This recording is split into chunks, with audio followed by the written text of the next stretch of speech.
ओम शांति। अभी तक हम स्वयं के बारे में जान चुके हैं, मैं कौन हूँ, और आशा है कि आप सभी ने अनुभव किया होगा और जो प्रश्न आपको दिए थे उन प्रश्नों के उत्तर भी लिखे होंगे। अब आगे का जो आज का लेसन है वो है परमात्मा का परिचय। परमात्मा का परिचय जानना हमारे लिए बहुत बहुत आवश्यक है, तभी हमारे जीवन में संपूर्ण शांति आ सकती है। जैसे आज अगर आप किसी व्यक्ति को देखें, भले वो भौतिक रूप से बहुत संपन्न है, उसका परिवार भी बहुत अच्छा है, लेकिन उसे ये नहीं ज्ञान है कि मुझे जन्म देने वाले मेरे माता पिता कौन थे।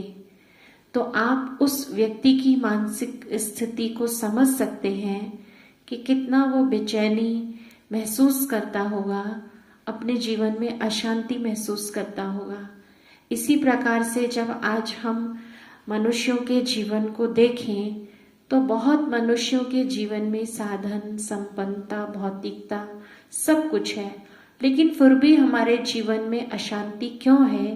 क्योंकि हम उस परम पिता परमात्मा को नहीं जानते हैं।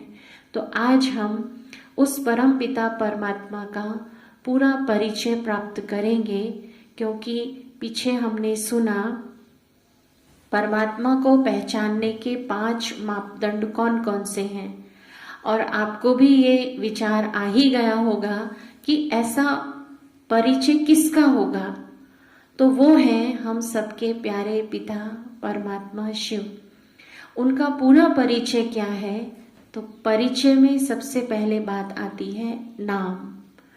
परमात्मा का नाम क्या है? उसका नाम भी हमको सही तरीके से जानना चाहिए। जैसे कभी कभी ऐसा होता है कि मेरे सामने या मैं किसी को बुलाती हूँ, किसी भाई को बुलाती हूँ और उसका नाम है धीरज। उसको मैं बुला रही हूँ, सचिन सचिन आ जाओ, वो नहीं सुनेगा। जब मैं उसको उसके नाम से बुलाऊंगी धीरज, तो जरूर उसका अटेंशन जाएगा और वो सुनेगा कि मुझे कौन बुला रहा है। उसी प्रकार से परमात्मा का जो सही नाम है वो जानना बहुत जरूरी है, तभी हमारे मन की आवाज भी उस तक पहुंचेगी। तो परम पिता परमात्मा का जो नाम है वो है शिव, और शिव शब्द का बड़ा सुंदर अर्थ है। शिव शब्द के 2 अर्थ होते हैं, एक है कल्याणकारी, शुभकारी, मंगलकारी। अर्थात परमात्मा जो है वो हम सभी का कल्याण करने वाले हैं, हम सभी पर उपकार करने वाले हैं, सुख देने वाले हैं, इसलिए उनका नाम है शिव। और कहा जाता है जैसा जिसका नाम वैसा उसका काम। हम सब मनुष्यों के जो नाम हैं वो शरीरों के आधार पर रखे हुए हैं, या हम कह सकते हैं कि हम मनुष्यों के नाम संज्ञावाचक हैं। आज भले किसी का नाम हो, कोई बुरा ना मनाए, शांति देवी, तो जरूरी नहीं है कि उसका कार्य शांति देने का है। हो सकता है कभी वो मानसिक रूप से अशांत हो, दुखी हो, तो उस समय तो उससे शांति नहीं मिलेगी। तो हम मनुष्यों के नाम है सिर्फ पुकारने के लिए, संज्ञावाचक। और परमात्मा का जो नाम है शिव, अर्थात गुणवाचक और कर्तव्यवाचक। तो हमने पहली बात सुनी परमात्मा के परिचय में कि उसका नाम क्या है। अब दूसरी मुख्य बात, उसका रूप कैसा है, परमात्मा दिखाई कैसा देता है। जैसे शिव शब्द का एक अर्थ हमने सुना कि वो कल्याणकारी हैं, वो सदा कल्याण के ही कार्य में तत्पर हैं। शिव शब्द का दूसरा अर्थ है शून्य, 0। हमने बहुत सारे व्यापारी भाइयों को, खासकर गुजरात की तरफ, ऐसा सुना है कि जब वो 0 लिखते हैं तो वो 0 शब्द का उच्चारण ना करके, शून्य शब्द ना बोल करके कहते हैं शिव। तो शिव शब्द का दूसरा अर्थ है शून्य, 0।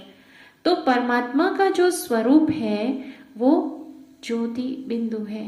जैसे हमने आत्मा के स्वरूप को समझा और महसूस किया कि आत्मा एक चमकता हुआ सितारा है, तो उसी प्रकार से परमात्मा का भी जो स्वरूप है वो एक चमकते हुए सितारे के समान है।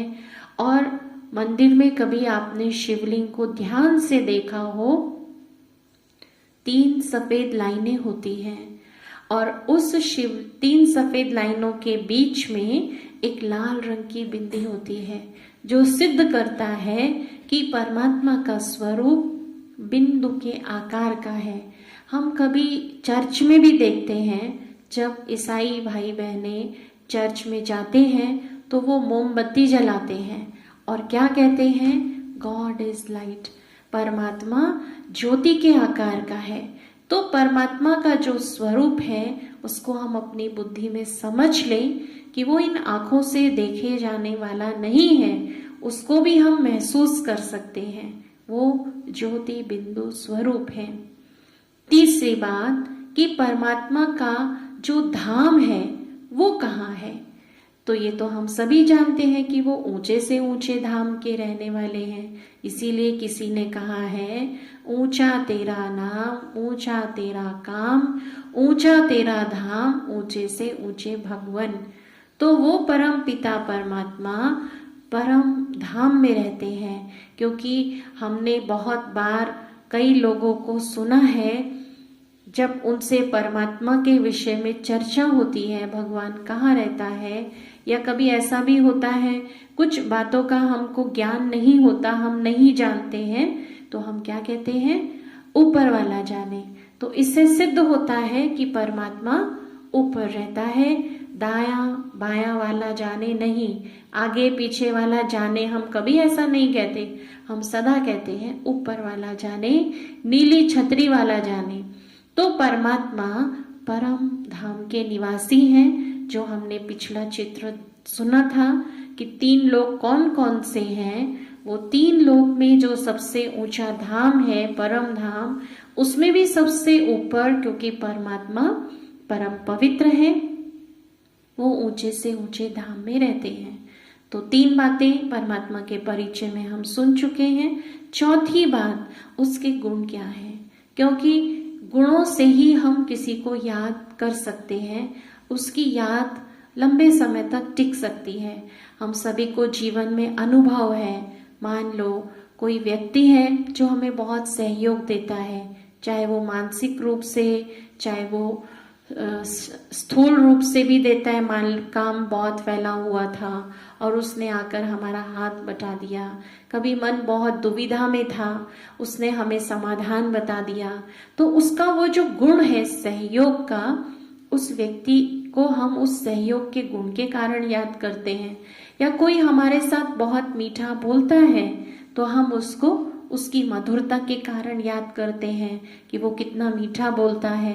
तो इसी प्रकार से परम पिता परमात्मा, उन्हें तो कहा ही गया है कि वो गुणों के भंडार हैं। तो जब हम उनके गुणों को स्मृति में रखेंगे तो हमें उसकी याद अवश्य ही आएगी। परमात्मा के गुणों का वर्णन तो अपरम अपार है। यहाँ तक कहा गया है, धरती को कागज बनाओ, सागर को स्याही बनाओ और सारे जंगलों की लकड़ी को काटकर कलम बना दो, तो भी उस परमात्मा की महिमा का वर्णन विद्या की देवी सरस्वती भी नहीं कर सकती है। तो इससे हमें पता चलता है कि परमात्मा के गुण अथाह हैं। फिर भी अपनी बुद्धि रूपी गागर में समाने के लिए हम उसके कुछ गुणों को याद अवश्य करेंगे। वे ज्ञान के सागर हैं, वे पवित्रता के सागर हैं, वे शांति के सागर हैं, वे सुख देते हैं, दुख हरता सुख करता है। परमात्मा प्रेम के सागर हैं। जो ये हमारे सामने चित्र है, इस चित्र में परमात्मा की सारी महिमा लिखी हुई है और वो परमात्मा सर्वशक्तिमान है, सच्चित आनंद सागर है। अर्थात हम मनुष्यों को वो आनंद देने वाले हैं। जब हम उनका सिमरन करते हैं। तो परमात्मा के गुणों के बारे में भी हमने सुना। इन गुणों को स्मृति में रखने से हमें उसकी याद बनी रहती है। अब पांचवी बात है, परमात्मा का ऑक्यूपेशन क्या है, अर्थात उसका कर्तव्य क्या है, क्या करते हैं। कुछ लोगों से पूछो तो कहते हैं क्या नहीं करता, भगवान तो सब कुछ करता है, लेकिन परमात्मा सब कुछ नहीं करते हैं। इस बात को भी जानना चाहिए। हम इस बात के लिए, समझने के लिए इस बात को एक लेसन अलग से फिर करेंगे, जो इसके बाद होगा कि परमात्मा के दिव्य कर्तव्य कौन से हैं। फिर भी उसके कर्तव्य को समझने के लिए उसके नाम से ही उसका कर्तव्य सिद्ध हो जाता है। जो गॉड शब्द है उसके अल्फाबेट्स हैं GOD। तो परमात्मा के जो 3 कर्तव्य हैं वो उसके इन 3 शब्दों से ही सिद्ध हो रहे हैं। G अर्थात जनरेटर, O माना ऑपरेटर और D माना डिस्ट्रक्टर। तो परमात्मा जो है वो प्रजापिता ब्रह्मा के द्वारा नई सृष्टि की स्थापना कराते हैं। शंकर जी के द्वारा पुरानी सृष्टि की सफाई का कार्य कराते हैं और आने वाली जो नई दुनिया है उसकी पालना का कार्य वो विष्णु जी के द्वारा कराते हैं। तो परमात्मा के ये 3 मुख्य कर्तव्य हैं, इन्हें भी हमें समझना होगा। उसके बाद परमात्मा के परिचय से संबंधित बात आती है। छठी बात, मेरा उससे संबंध क्या है, मेरा उससे नाता क्या है। हम क्या प्रार्थना करते हैं, तुम ही हो माता पिता, तुम ही हो बंधु सखा, तुम ही हो। तो परमात्मा मेरे माता पिता बंधु सखा सब कुछ है, अर्थात उसके साथ मेरे सर्व संबंध हैं। क्योंकि हमें अपने जीवन में जो हमारे संबंधी होते हैं वो सबसे अधिक याद आते हैं। तो परमात्मा के साथ तो मेरे सर्व संबंध हैं, मेरे माता पिता, मेरे शिक्षक, सदगुरु, मेरा दोस्त, मेरा स्वामी, वो सब कुछ है। 7वीं बात कि परमात्मा के सृष्टि पर आने का समय कौन सा है। जब तक हम इस बात को नहीं समझेंगे तो हमारा मिलन कैसे होगा। तो इस बात को भी हम आगे के लेसन्स में विस्तार से लेंगे कि हम आत्माओं का परमात्मा से मिलन कब होता है। कहा जाता है कि जब इस सृष्टि पर धर्म ग्लानि होती है, दुख, अनाचार, व्यभिचार, पापाचार, भ्रष्टाचार जब बढ़ जाता है, तब परमात्मा का आना होता है और हम आत्माएं उससे मिलन मनाती हैं। वही समय है उनका सृष्टि पर आने का। तो ये हमने सुना उस परम पिता परमात्मा का संपूर्ण परिचय क्या है। तो आशा है आप इसको नोट जरूर करेंगे। उसका नाम क्या है, उसका रूप क्या है, वो कहाँ रहते हैं, उनके मुख्य गुण कौन कौन से हैं और उनका कर्तव्य क्या है, उनका मुझ आत्मा के साथ क्या संबंध है और वो सृष्टि पर कब आते हैं।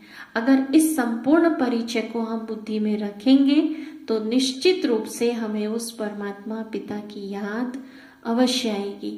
अब हम आगे बात करते हैं, क्योंकि इस दुनिया में एक परमात्मा के विषय में भ्रांति फैली हुई है कि परमात्मा सर्वव्यापी है। आप भी समझते होंगे कि परमात्मा कहाँ रहता है, तो कहते हैं कहाँ नहीं रहता, सब जगह रहता है। लेकिन इस बात को हम सिद्ध करके बताएंगे कि परमात्मा सर्वव्यापी नहीं है, क्योंकि हमें मेडिटेशन करना है। अगर हम सर्वव्यापी कहेंगे तो हम मेडिटेशन नहीं कर पाएंगे। तो आगे हम सुनते हैं कि परमात्मा सर्वव्यापी नहीं है कैसे। पहली बात कि अगर परमात्मा सर्वव्यापी होते तो सर्वव्यापी को समझने के लिए सबसे पहली मुख्य बात हम ये समझेंगे, मान लो कोई रोगी है और वो रोगी है, दुख में है, परेशान है, तो वो क्या कहता है, हे प्रभु जी मेरे दुख दूर करो। अगर उस रोगी के अंदर भगवान होता तो अब आप बताइए वो ये शब्द क्यों कहता कि प्रभु जी मेरे दुख दूर करो। तो इससे पता चलता है कि रोगी अलग है और परमात्मा अलग है। जैसे कहा जाता है परमात्मा न्यारा है, वो दुख सुख पाप पुण्य से न्यारा है।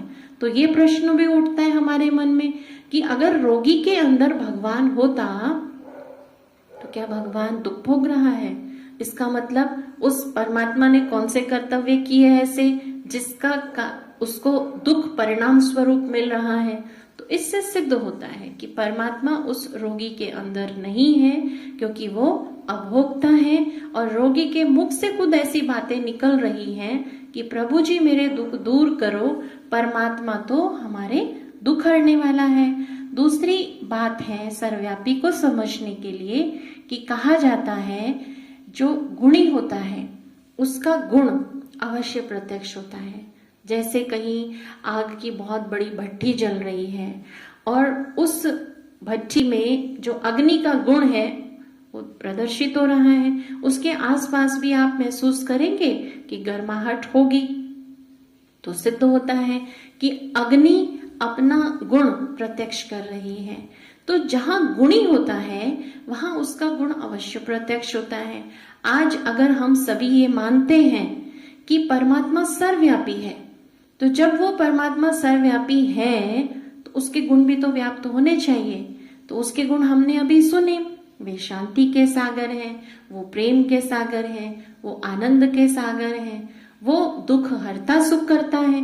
तो जो उनके गुण हैं वो प्रत्यक्ष होते हैं, हर प्राणी से, हर वस्तु से, कण कण से वो गुण निकलते। लेकिन क्या निकल रहा है? अशांति, दुख, चिंताएं, परेशानी। तो इस बात से ये सिद्ध होता है कि परमात्मा सर्वव्यापी नहीं है। उसके बाद आज इस संसार में आपने देखे होंगे कितने प्रकार के कुकर्तव्य होते हैं। कोई स्त्री है उसकी लाज लूटी जाती है, कोई एक व्यक्ति किसी दूसरे का मर्डर कर देता है, तो वो जो स्त्री है उसके मुख से उस समय क्या शब्द निकलते हैं? प्रभु जी मेरी लाज बचाओ। अगर हम इस बात को मानते हैं कि सबके अंदर परमात्मा व्याप्त है, तो क्या एक भगवान दूसरे भगवान की लाज लूट रहा है? एक व्यक्ति दूसरे का मर्डर कर रहा है, तो इस बात से हम ये समझ सकते हैं, वो कहता है हे प्रभु मुझे बचाओ, मैं मरा। तो भगवान कह रहा है कि मुझे बचाओ। भगवान तो बचाने वाला है, प्राण दान देने वाला है, वो ये शब्द नहीं कह सकता। तो इससे सिद्ध होता है कि परमात्मा हम मनुष्यों में नहीं है। आपने बहुत सारे ऐसे सन्यासी देखे होंगे जिन्होंने भगवान को पाने के लिए, उस परमात्मा के दर्शनों के लिए अपना घर बार छोड़ दिया, अपना सब कुछ न्यौछावर कर दिया और उस भगवान को ढूंढने के लिए जंगल में निकल गए। और वहां जाकर के क्या कह रहे हैं? प्रभु जी दर्शन दो। दर्शन किसके होंगे? जो सर्वव्यापी है उसके दर्शनों की हम कैसे अभिलाषा कर सकते हैं? हो ही नहीं सकता। तो परमात्मा जिसका नाम होगा, रूप होगा, कहीं कोई रहने का स्थान होगा, वो आता होगा तब तो उसके दर्शन होंगे, नहीं तो दर्शन सर्वव्यापी के कैसे हो सकते हैं? और गीता में हम सब ये मानते हैं कि गीता स्वयं परमात्मा के द्वारा गाई हुई है। गीता में परमात्मा ने अपने आने का समय बता दिया है कि कब मैं आता हूं? जब जब धर्म की ग्लानि होती है, अधर्म का विनाश करने के लिए, सत्य धर्म की पुनर्स्थापना के लिए परमात्मा आते हैं। इसका मतलब वो आता है, पहले से वो यहाँ प्रेजेंट नहीं है, उपस्थित नहीं है। तो फिर बहुत सारे लोग ये भी सोचते हैं चलो मनुष्यों के अंदर नहीं तो इन जीव जंतु, कीड़े मकोड़े, कुत्ते बिल्ली, गधा घोड़ा गाय, इन सब के अंदर भगवान होगा। लेकिन परमात्मा इन सब के अंदर भी नहीं है। मान लो आज सुअर है, कितनी गंदगी में रहता है। हमने ये एक सिद्धांत बना लिया कि परमात्मा सर्वव्यापी है, सुअर इतनी गंदगी में रहता है, क्या उसके अंदर भगवान होगा? हम जहां भगवान की मूर्ति रखते हैं वहां उस स्थान को भी इतना साफ स्वच्छ रखते हैं, जबकि वो उपस्थित नहीं है, फिर भी उसकी मूर्ति इतने स्वच्छ स्थान पर रखी जाती है। तो ये तो हम बहुत बड़ी ग्लानि कर रहे हैं उस परमपिता परमात्मा की।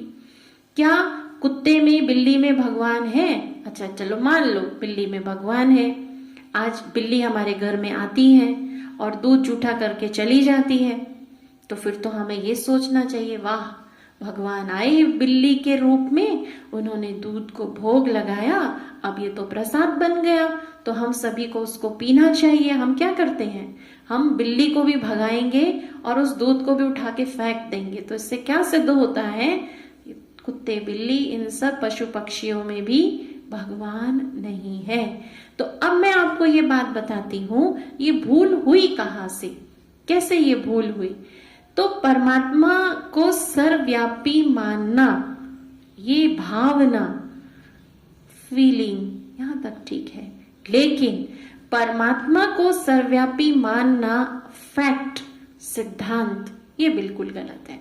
तो मैं आज हम इस बात पर पूरा निश्चय करें कि परमात्मा सर्वव्यापी नहीं है।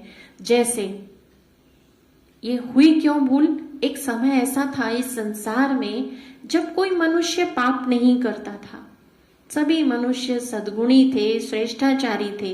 लेकिन धीरे धीरे धीरे करके जैसे गिरावट आती चली गई, मनुष्य ने थोड़े थोड़े पाप करने शुरू किए। उस समय जो हमारे इस संसार में ऋषि मुनि विद्वान जन आदि थे, उन्हें ये दिखाई दिया कि अगर मनुष्य इसी गति से पाप करता रहा तो एक दिन ये धरती पाप का बोझ नहीं उठा पाएगी। उन्होंने क्या किया, क्योंकि भय एक ऐसी चीज होती है जिससे हम बुरे काम करने से बचे रहते हैं। तो उन्होंने हमको ये भय दिलाया कि देखो तुम जो कर्म कर रहे हो तुमको वो ईश्वर देख रहा है, वो परमात्मा तुमको देख रहा है। तो जब हम ऐसा सोचेंगे कि मैं जो कर्म करती हूँ मुझे वो परमात्मा देखता है, तो मैं गलत काम करने से बचूंगी ना, डरूंगी। लेकिन मेरी छोटी बुद्धि, अल्प बुद्धि होने के कारण से मैंने ये सोच लिया कि परमात्मा तो सब जगह होगा तभी तो मुझे देखेगा। लेकिन परमात्मा सर्वव्यापी नहीं है। ये सिर्फ एक भय के लिए, बुरे काम करने से बचने के लिए हमारे ऋषि मुनियों ने ऐसा कहा था कि भगवान देख रहा है, लेकिन हम उस बात को सही नहीं समझ पाए।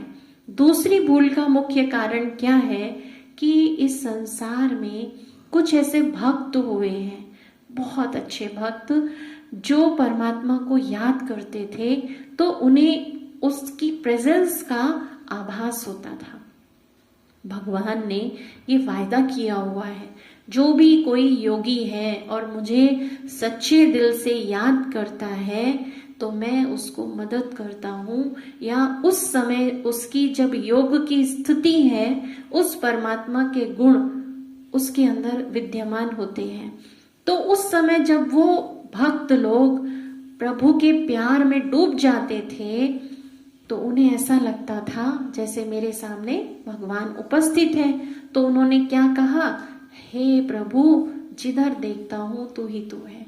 अब आप देखिए इस बात को समझ, हम लोगों ने क्या सोचा कि हम तो अल्प बुद्धि हैं, हम तो देह अभिमानी हैं, हमारे अंदर बहुत सारे विकार हैं, हमें भगवान नहीं दिखाई दे रहा। लेकिन ये जो भक्त हैं ये तो भगवान के बहुत निकट हैं, इसलिए इनको परमात्मा दिखाई दे रहा है, सब जगह होगा तो दिखाई देता होगा ना। हमने उस बात को गलत ले लिया। लेकिन हम इस बात को एक और एग्जाम्पल से क्लियर कर लेते हैं।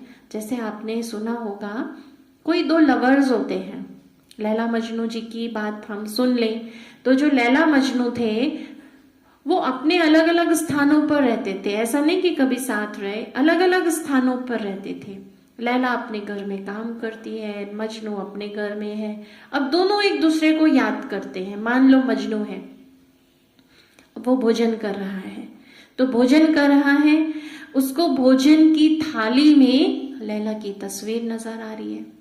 अब वो पानी पी रहा है, पानी के ग्लास में भी उसको लैला की तस्वीर नजर आ रही है। अब आप बताइए कि क्या लैला उसके खाने की थाली में और पानी के ग्लास में है? नहीं है ना। लेकिन वो उसकी याद में इतना डूबा हुआ है कि उसको लैला दिखाई देती है।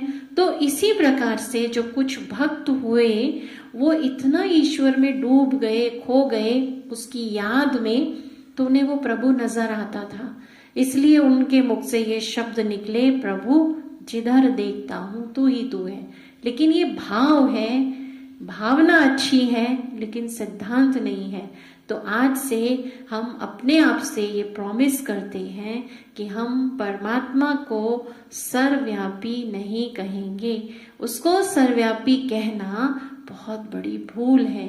ये वो भूल है जैसे किसी बच्चे को ये कहा जाए कि तेरा जो बाप है, पिता है, वो कुत्ते में, बिल्ली में, फलाने मनुष्य में, फलाने में है, तो वो क्या सोचेगा, अरे ये तो मेरे पिता को गाली दे रहे हैं। तो आज हमने इस बात को समझा कि मेरा भी जो पिता है, मुझ आत्मा का जो पिता है, वो सर्वव्यापी नहीं है।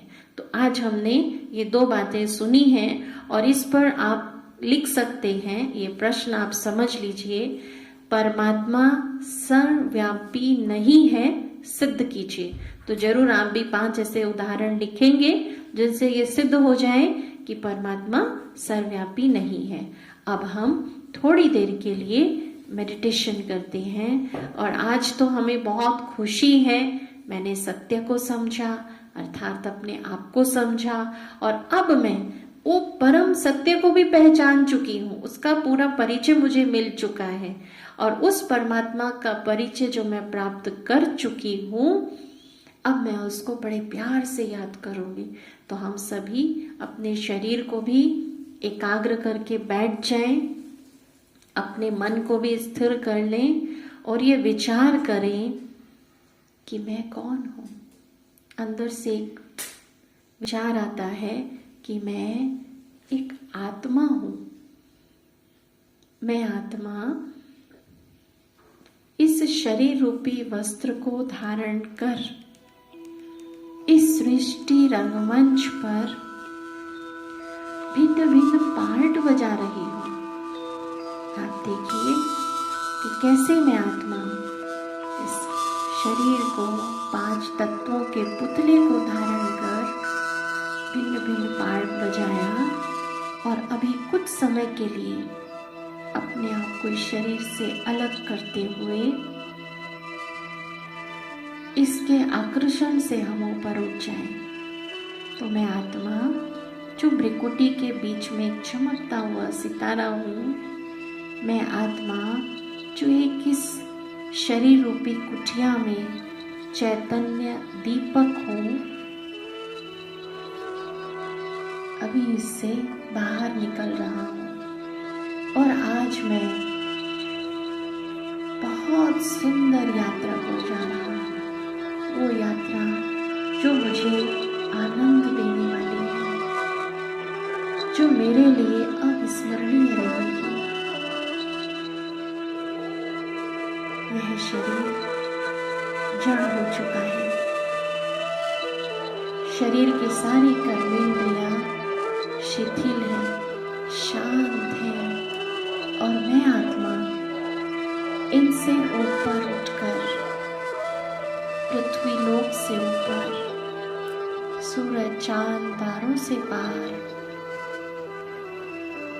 सूक्ष्म वतन से भी ऊपर अपने असली घर, अपने स्वीट होम शांति धाम में जा रहा हूँ। अपने शांति धाम घर को देखिए। मैं अपने मन की आंख से अपने घर को देख रहा हूँ, जहाँ चारों तरफ लाल सुनहरा प्रकाश अनंत तक छाया हुआ है, असीम शांति है, पवित्रता है। मैं आत्मा स्वयं को देख रही हूँ, अपने सत्य स्वरूप में विराजमान हूँ।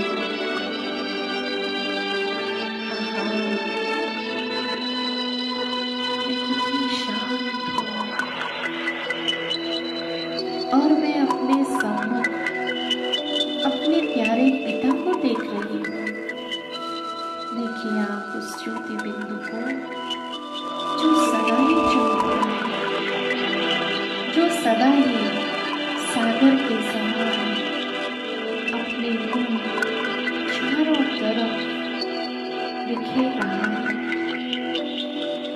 जिस प्रकार सूर्योदय आते ही इस संसार से अंधकार भाग जाता है। वो भी ज्ञान सूर्य उनके सामने जाते ही मुझ आत्मा के मन का अंधकार मिट जाता है और मैं आत्मा उनकी किरणों से स्वयं को सरोवर कर रही हूँ। महसूस कीजिए जिस प्रकार एक झरने की शीतल फुहारें हमें शीतल बनाती हैं, हम उसका आनंद लेते हैं, उस सुख का अनुभव करते हैं। उसी तरह मैं अपने प्यारे पिता शिव बाबा के सम्मुख हूँ। मैं मन ही मन उनसे बात कर रही हूँ। मेरे मीठे मीठे शिव बाबा, आज मैंने आपका सत्य परिचय जाना। आज मैं आपको पूरी तरह पहचान गई हूँ। आप ही मेरे सच्चे सच्चे माता पिता हैं।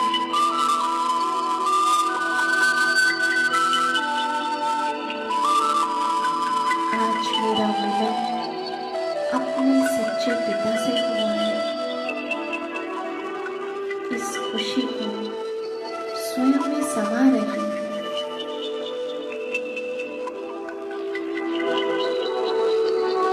महसूस कीजिए उनकी शांति की, पवित्रता की, प्रेम की किरणें मुझ आत्मा पर पड़ रही हैं।